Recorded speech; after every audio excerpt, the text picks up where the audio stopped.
What's going on YouTube? It's Caper back with another Call of Duty video. Today we're actually playing World at War because of all this super big excitement and hype around Call of Duty World War 2.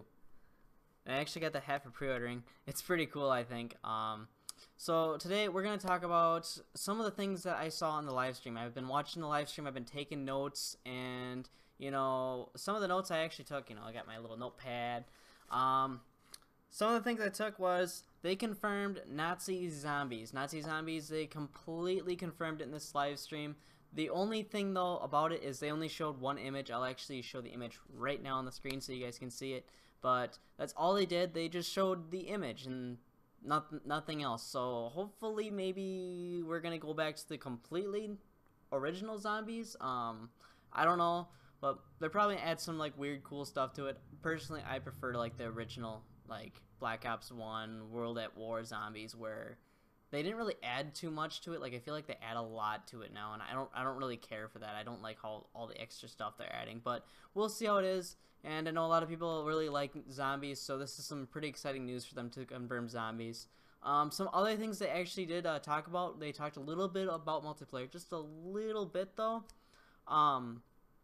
What they said about multiplayer, they didn't really say much. They said something about this new game mode called War, actually, and what the notes I took on it was it's a mode where allies versus Axis are fighting over, and they said it's something where you have to like capture objectives, and it kind of like changes the map or something like that, and like you kind of got to capture critical points and all that, which to me, the way they described it, it sounds like the old game mode War from like World at War and like Call of Duty 3, where like you had 5 different flags and each team had to try and capture like flags. Like it was like a tug of war style game mode. Like there's like I don't know why I keep like moving my hands like I'm trying to signify it, but basically like it was 5 flags, and basically whoever held the more of the flags for the longest period of time or something like that, like you had to kind of, it was like tug of war. Like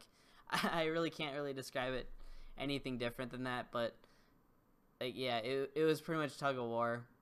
But another thing they said about the multiplayer was they talked about divisions, which it really sounds like the way they talked about it was it's you join a division and you progress through the ranks through there, which to me it sounds like it's like the teams from Infinite Warfare, where you join this team, you do objectives, and you unlock things. I'm thinking that's their way of doing it, which that'd be interesting because I didn't really care for all like the teams they had in Infinite Warfare. They had like this phantom team, like more like focused on sniping objectives, and like a teamwork team and like all that, but like the team names never really stuck with you. That's why I can't even really remember them. But like divisions, it sounds like it'd be cooler because like you could like maybe like hopefully like they'll have like a Nazi division, like a Russian division, and then like a German division. It sounds more, to me that sounds more fun, but like more World War II kind of based, and I think that'd sound more fun. But that's what I think it is. I could be completely wrong. That's just all my speculation right now. Another thing they talked about was headquarters. They talked about headquarters, which it sounds like it's a new social platform, they said. I guess it's a new way for players to connect and socialize inside the game and outside of the game. Maybe this is like their new revamp to Call of Duty Elite, like they had in Modern Warfare 3.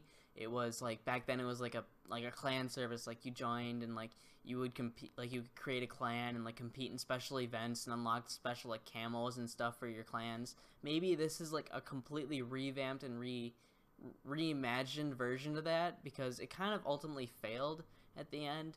I think it was due to they didn't like outside of the events and stuff and the clan thing, like that's all they really had going for them, and I think that's why it ultimately failed. But maybe this is their revamped version of that. Maybe hopefully I don't know, it'd be cool again to see like more clan events and stuff, like because I remember like you could like do certain game modes and get like double XP for your clan and like level up your clan more and stuff. Like it was fun. So but it ultimately failed, I think, for a couple of reasons, pretty much other than clans. That was the only thing it had going for it. So we'll see what it is, but that's what I think it's gonna be like, in my opinion.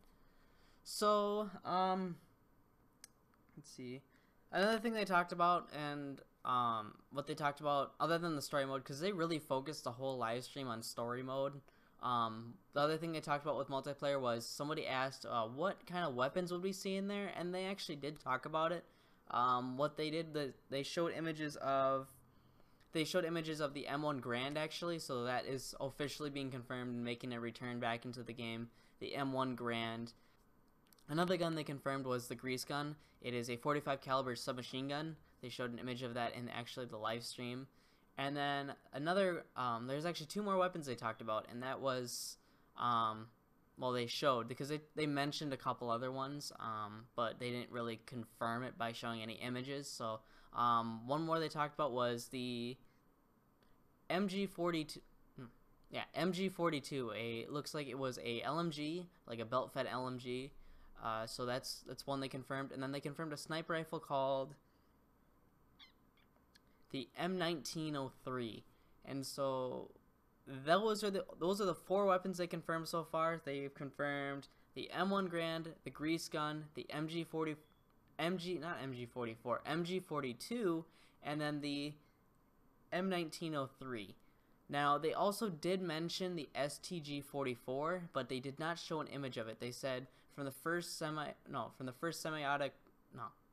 they said for the first fully automatic assault rifle, the STG-44, and to like the M1 Grand and all that, like they mentioned it. I think that's their way of saying it's in the game, but not confirming it. So other than that, that's all they really talked about with the multiplayer. They said they were holding a lot of the information back for E3, which makes sense. E3 is probably the biggest gaming convention out there, and that's usually when they do, usually E3 and Gamescom is when they do a lot of the multiplayer reveal stuff. So we'll have to wait for that to happen. That's all I got for you guys today. That's all the new information that's actually been confirmed. There's also been a lot more leaks, but I'm gonna try and stay away from that in this video because I want you guys to know all the confirmed stuff that they announced today. But that's all I got for you guys today, and I hope you guys enjoyed this video. If you did, please give it a thumbs up, and I will catch you guys later.